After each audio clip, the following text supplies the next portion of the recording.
Remember back when we used to travel lots of places and you would pack that weekend bag? Now, I don't know about you, but every time I would pack for any length of trip, I always made sure to pack a few extra things, just in case. Maybe I'd need an extra outfit or two or three, or an extra sweater or something. And often when I would come home from such a trip, I would find that I have, about half of the clothes still in there clean. Too much stuff. And I don't know about your house, but in my house, there is seemingly an endless amount of stuff. I can clean out a closet, and before long, that closet is full to overflowing yet again. It doesn't seem to matter how big or how small my house, there is always enough stuff and then some to fill the space. When it comes to stuff, what do we need to release?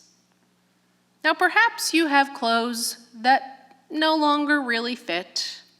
Or maybe you have toys that are no longer played with, or knickknacks that you actually never even liked, but somebody gave you, so you felt obligated to keep on a shelf.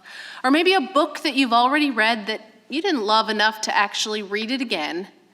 What is all that stuff that you might be holding on to that keeps you from living your best life?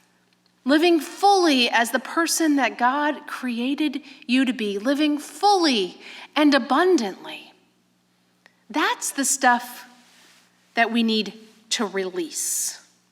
Now, it's hard, but once you get going, you're sort of freed to live anew.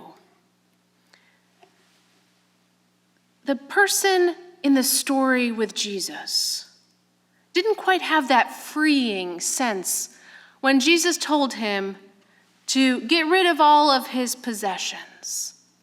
Because Jesus said all of his possessions. Not just some, but all. That's hard. But I want to challenge us to think about this at another level as well. Cleaning out and freeing and releasing ourselves of stuff is one thing. But what else do we cling to that we need to release? Is it guilt? Is it shame? Is it anxiety? Is it greed? Now, Jesus talks with the young man who's been doing all the right things. He's been obeying all the laws, but he's still clinging to his possessions.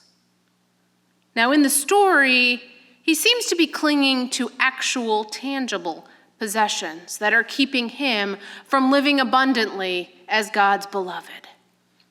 But it might very well be these intangible things, these things that aren't cluttering up our homes or but they are still cluttering our lives. When we begin to let these things go, when we practice the release of guilt, of shame, of anxiety, of greed, then we can begin to reimagine a world wherein there is enough for all. A world where there is justice for all. A world where there's peace and love abundant for everyone. Not just a select few. This work is actually harder than filling the back of your car and taking a trip to the Goodwill. This is harder because it's heart work.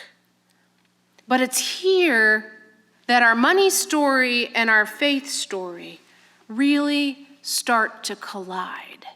When we release that which holds us back, then we are free to live.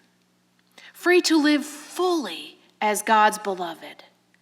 When we release that which keeps us clinging to literal or metaphorical things, we are free to live abundantly. When we release debts, God's grace is freed up to flow everywhere it is needed. Now, I invite you to practice this.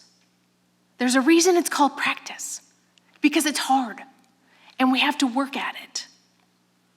But I want us to take a moment before we finish this time together talking, to take a few deep breaths. Now, I don't need you to hold it like we did with the kids, because you probably did that along with them as well. But I want you to take a deep breath in a moment, and to release as you exhale to God anything that you're holding on to, that you want to let go of. Maybe it's that tension, or the fear, or the shame, or the anxiety. But take a deep breath in with me. And take some time to release to God.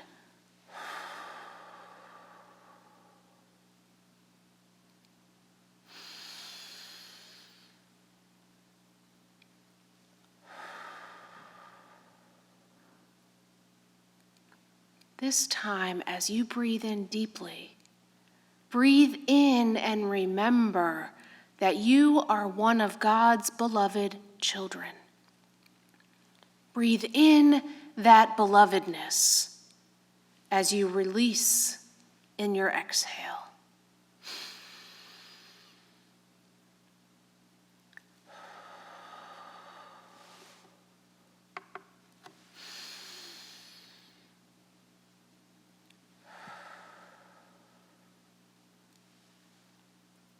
Friends, we have some work to do. May we release all that we need to release. Keep working at it just as we can keep breathing, so that we are free to follow Jesus, so that we are free to be living abundantly. It's not easy, but it is the path that we are called to. May it be so. Amen.